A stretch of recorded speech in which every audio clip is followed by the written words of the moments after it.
నమస్కారములు. ఈరోజు నిత్య సురభి చారిటబుల్ ట్రస్ట్ పుట్టిన ఆశ్రమం వారి ఆధ్వర్యంలో ప్రభుత్వ ఆసుపత్రి అనంతపురం ఈరోజు ట్రస్ట్ సభ్యులు మా అన్నయ్య ప్రవాస భారతీయులు శ్రీ కల్లమాడి రవీంద్రనాథ్, వారి సతీమణి శ్రీమతి రమాదేవి గారు, వారి కుమార్తె శ్రీమతి సుచరిత గారి పుట్టినరోజు సందర్భంగా ఈరోజు అన్నప్రసాద కార్యక్రమం చేయడం మాకు ఎంతో సంతోషంగా ఉంది. శ్రీమతి సుచరిత గారికి జన్మదిన శుభాకాంక్షలు. అలాగే వారి కుటుంబానికి భగవంతుడు ఆయుర ఆరోగ్య ఐశ్వర్య సుఖంలో సమస్త శుభాలు చేకూర్చాలని ట్రస్ట్ తరఫున మనస్ఫూర్తిగా కోరుకుంటున్నాను.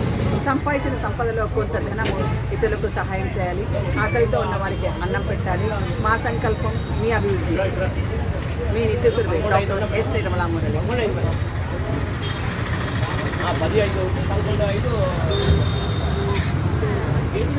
లోన్ పెట్టేసి